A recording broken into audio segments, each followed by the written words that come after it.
एक भी एक काम करिए तो you will bag Nobel prize in physics.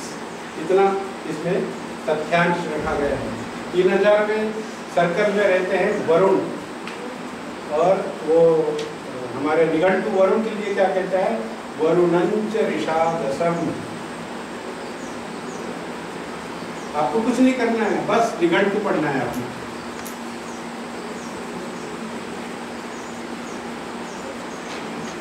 वरुणंच ऋषादसम।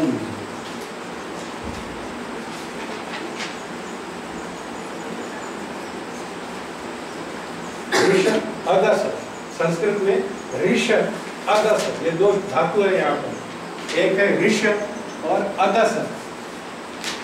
इसका अर्थ होता है जो किसी को खा जाता है, अदस। एंड रस्ट म्हणजे जिसको जंग चढ़ा देता है।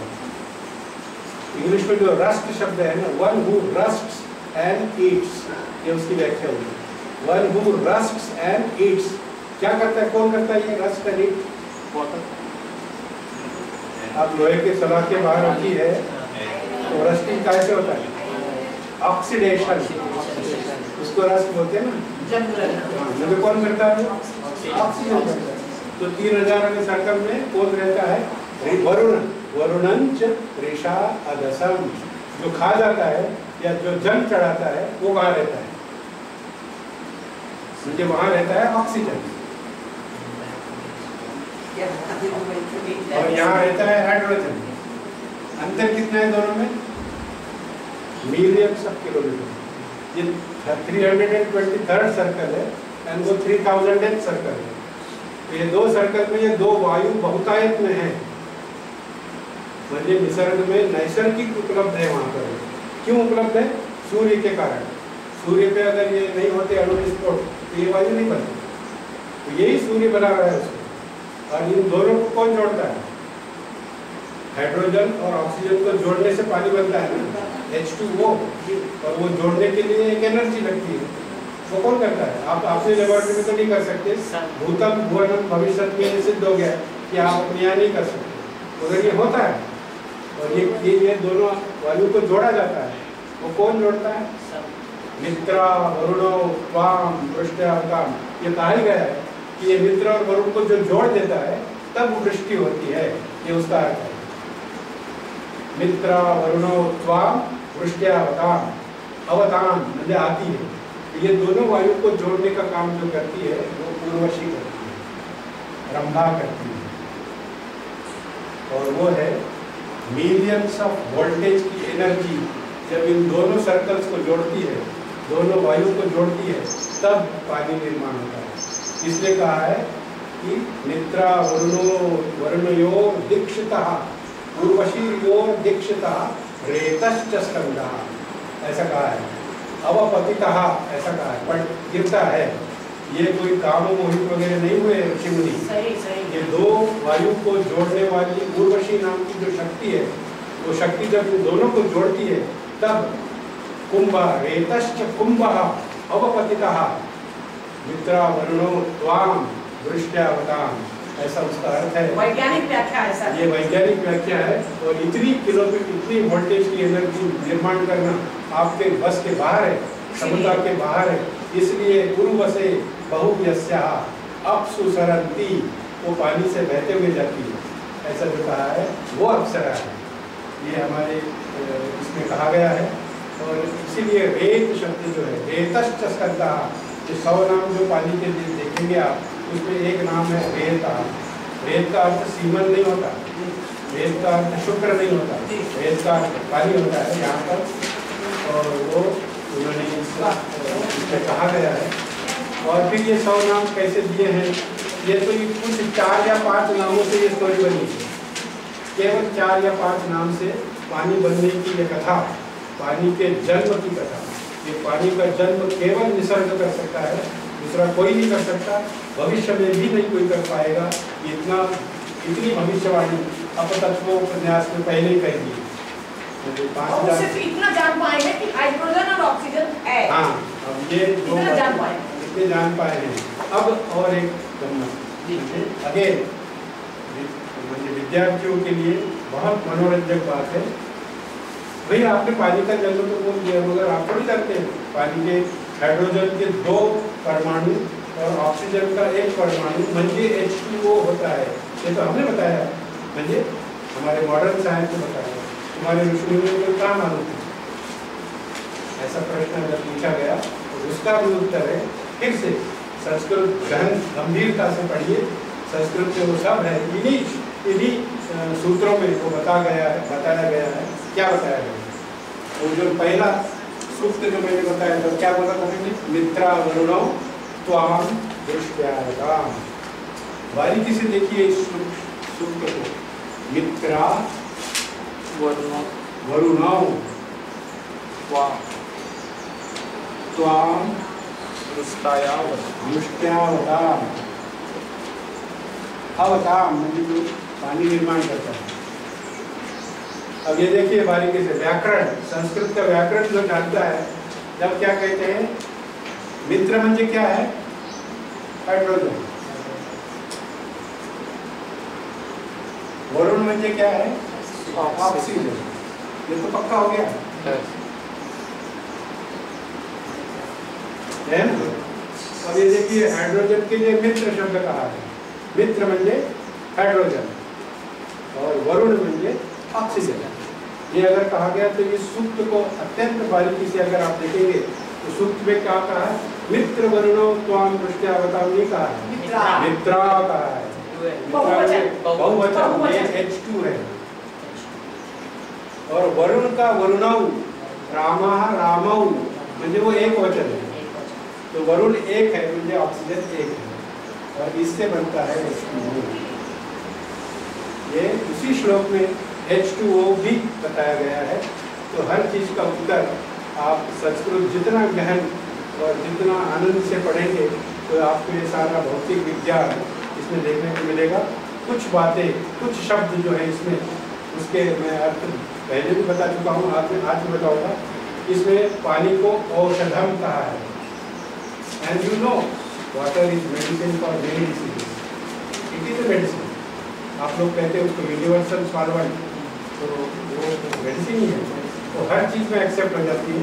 इसलिए उसको एक शब्द कहा है औषधम, उसको एक शब्द कहा है विषम। पॉइजन भी है, एक बार औषध है। भेषजम भी है, भेषज में जो औषध होती है वो भी है, मगर एक जगह कहा है विषम, दूसरी जगह कहा है महाविषम, औषधम।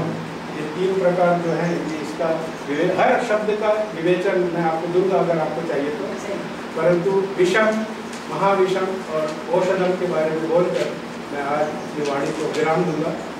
हमारे यहाँ कहा गया है संस्कृत में, आयुर्वेद जिन्होंने पढ़ा है, जो आयुर्वेद पढ़ते हैं तो पहला लेसन जो पढ़ाया जाता है आयुर्वेद में वो पदार्थ विज्ञान होता है। यानी हमारे सामने जितने भी पदार्थ है उसको जानो, उसके गुणधर्म को जानो, ये आयुर्वेद का सूत्र है। तो आयुर्वेद में पदार्थ विज्ञान में नैसर्गिक सबसे ज़्यादा उपलब्ध क्या है? पानी। इसलिए पानी के बारे में कुछ सूक्त बताए गए हैं। उसका अत्यंत एक क्या बोलते हैं प्रचलित और प्रसिद्ध सूक्त जो है वो है अजीर्णे भेषजम वारी। वारी का मतलब क्या होता है? पानी। अजीर्ण जब हुआ है मुझे इंडाइजेशन हुआ है तो पानी पियो। जिसको अपचन हुआ है वो जितना ज़्यादा पानी पिएंगे तो अपचन नष्ट हो जाएगा, और इसलिए पानी ये अजीर्ण रोगियों के लिए भेषजम है। अजीर्णे भेषजम वारी। आगे कहा गया है जीर्णे वारी बलप्रदम, जिनका भोजन पच गया है, मुझे डाइजेस्ट हो चुका है, उनको अगर पानी पिलाया जाए तो वो बलप्रद है, मुझे टॉनिक है, शक्ति प्रदान करता है। इधर भेषज है, उधर वो बलप्रद है। बलप्रद का इंग्लिश में अर्थ होता है elixir. It is the elixir of the life. इसलिए वहाँ पे कहा है उन्होंने बलप्रदम। फिर कहा है आगे भोजनाग्रे विषम वारी। भोजन के पहले अगर आप पानी पिएंगे तो वो विष है, और भोजनांते महाविषम। भोजन के बाद अगर आप पानी पिएंगे तो वो महाविष है। और ये तत्व इतना साइंटिफिक है कि भोजन के पहले पानी क्यों नहीं पीना चाहिए? कि जब भोजन आप खाने का समय जैसे जैसे होता है तो आपका बायोलॉजिकल क्लॉक आपको मैसेज देता है ब्रेन को कि आपको खाना है, आपको भूख लग गई है, खाना है। अलग अलग भावनाएं निर्माण करता है शरीर में, तो वो उसको पचाने के लिए आपके सिक्रीशन होते हैं, एसिड्स, डिफरेंट एसिड्स, क्योंकि आप क्या खाने वाले हैं ये अंदाज है आपके शरीर को।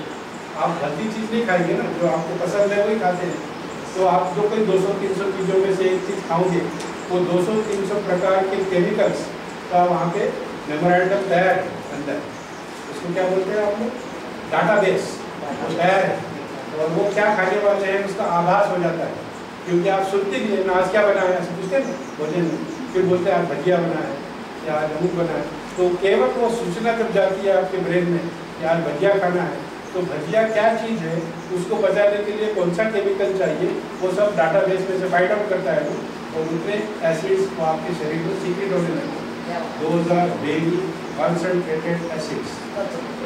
अब शरीर विज्ञान के लिए एक दूसरा तत्व मैं आपको बताता हूँ कि ये एसिड अगर वहाँ से निकाले गए, निकाल सकते हैं ना, ट्यूब डालकर निकाल सकते हैं, और वो एसिड की डेंसिटी, सीवियरिटी आप टेस्ट कर सकते हैं लेबोरेटरी में, तो पत्थर भी गल जाएगा, इतने कॉन्सेंट्रेटेड होते हैं। अगर आप पत्थर का कंकड़ जिसको बोलते हैं, वो कंकड़ के आपके पित्ताशय में से निकले हुए एसिड वो कंकड़ में आप डालेंगे तो डिसइंटीग्रेट हो जाएगा, टूट जाएगा, इतने भयानक। एक बार गुरु जी ने यही क्वेश्चन पूछा था कि वो अगर हम पत्थर पे या फिर मेटल पे भी डालेंगे तो भी हाँ, उसको छेद कर तो अपने पेट में कैसे रहता है? वही प्रश्न मेरा दूसरा है, मेरा दूसरा उत्तर वही है कि अगर इस प्रकार के भयानक एसिड्स को हमारा वही एसिड आप आपके हाथ पे डालेंगे क्या छेद हो जाएगा, तो फिर वो एसिड जिस बैग में रखता है भगवान या नेचर, वो एसिड किस चीज़ से बना है, जो नहीं गलता वही बनता है, वो गलता क्यों नहीं है? तो इतना पोर्शन जो है डिओडिनम जिसको बोलते हैं हम लोग, वो डिओडिनम की जो रचना है वो रचना ऐसी अद्भुत है, वो दिखती है फाइबर से बनी हुई, दिखता है फ्लैश है या मज्जा तंतु है, मगर वो केवल मज्जा तंतु और फ्लैश नहीं है, तो उसके अंदर एक ऐसा तत्व है कि जो इतने गहन गंभीर एसिड को भी धारण कर देता है, इससे छेद नहीं पड़ता। और इसीलिए डिओडिनम को अगर किसी कारणवश काटना पड़ा तो उसका रिप्लेसमेंट नहीं, कोई भी रिकंस्ट्रक्ट नहीं कर सकता डिओडिनम। मुझे सर्जरी में अगर काटना पड़ा किसी कारणवश तो duodenum cannot be replace, because again human science is unable to understand what material it is made of.